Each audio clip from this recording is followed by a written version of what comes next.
Thank you.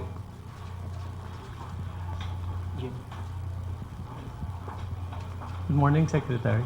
I'm Jim from the Associated Press. I was Can you speak texting louder, huh? My eardrums Opo. popped because Okay, of the yeah. flight. Yeah, Secretary. Secretary, looking forward in the planned negotiations between China and the Philippines, will the July 12 arbitration decision be at the core and every aspect of those negotiations? And will the Philippines tell China that its framework for those negotiations at the start would be the July 12 decision, or proceed with the negotiations and agree with China not to mention the July 12 decision at all and just keep it in your spirits? To begin with, China and the Philippines are both signatories to UNCLOS. China and the Philippines have consistently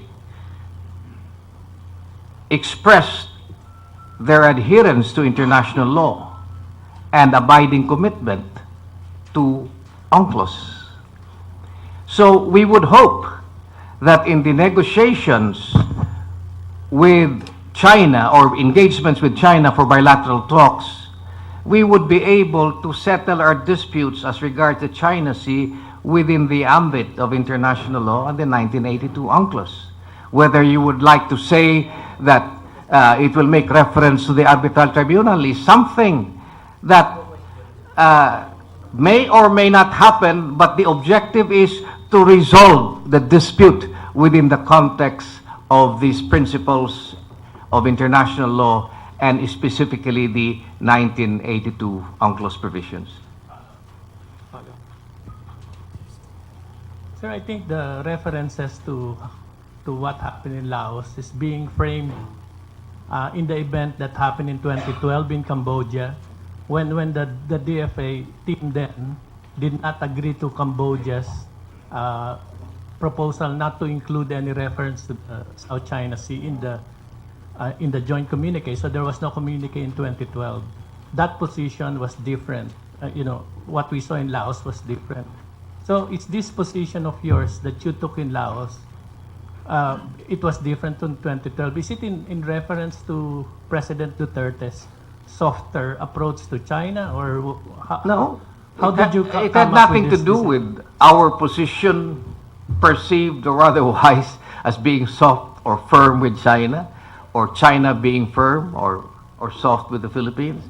It is a position taken by all of the members of ASEAN on a unanimous basis to ensure that the general principles and foundations upon which it had been established will be upheld, and its credibility and effectivity as a regional group in this area will be maintained and safeguarded.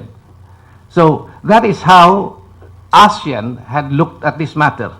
Again, as I've said, they have not taken any stand or side or partiality with respect to the merits of our claims.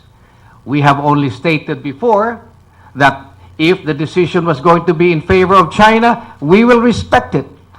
If it was going to be in favor of the Philippines, because China and the Philippines are both signatories to UNCLOS, we would expect that China would also respect that decision. Be that as it may, the actual resolution of this dispute between China and the Philippines is a matter between China and the Philippines. Secretary, Lois Calderon of Business World.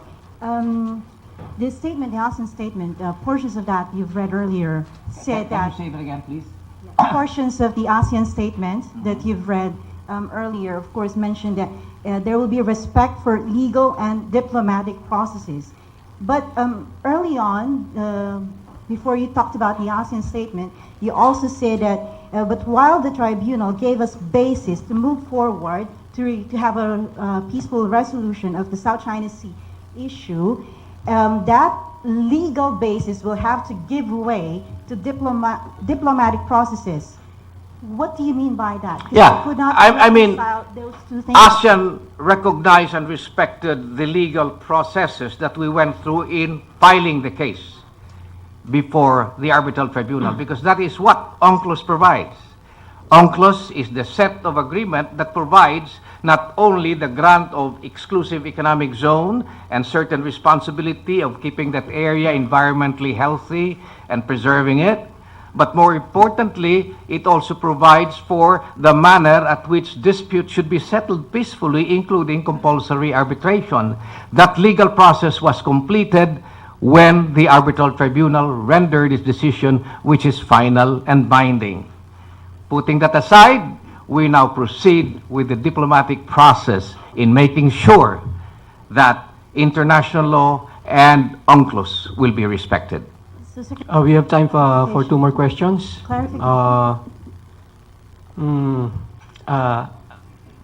Pat and the gentleman in blue. Hi, sir. Paterno S. Makel from Rappler.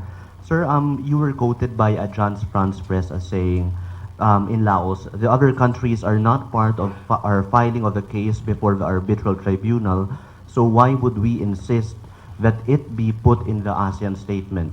And, well, many people are saying our neighbors are coastal states, Vietnam, Malaysia, Indonesia, and the ruling affects them. So how can we say that it doesn't, ASEAN has nothing to do with this dispute or this case filed by the Philippines against China?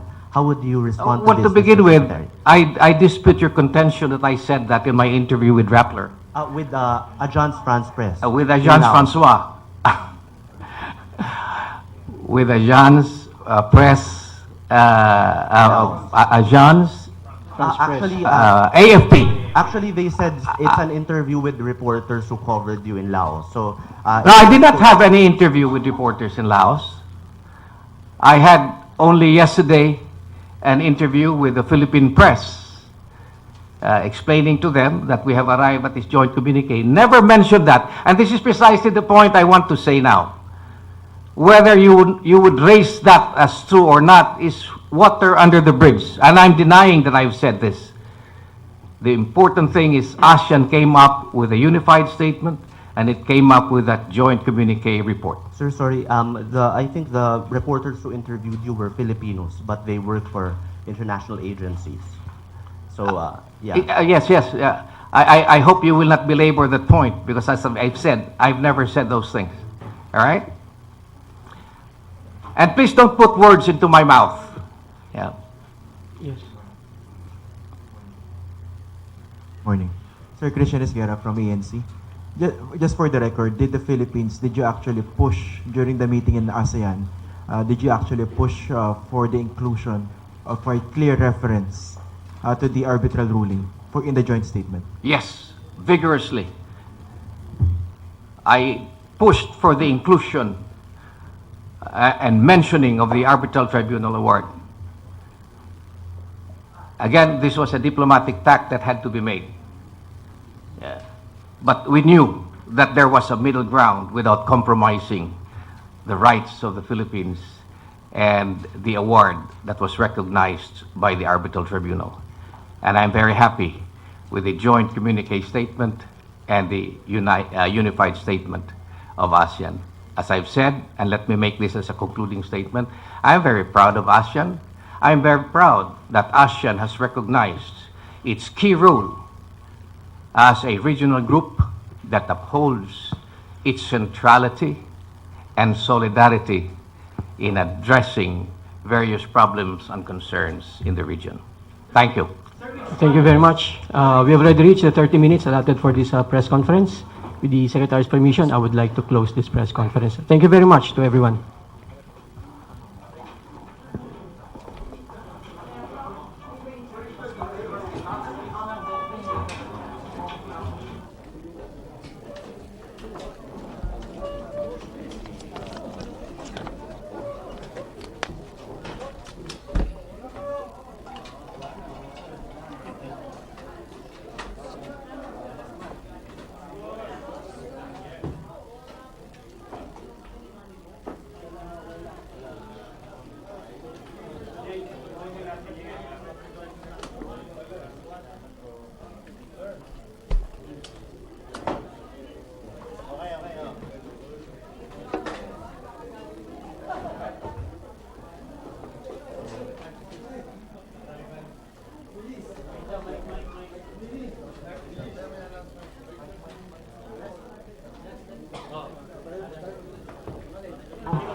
Hello.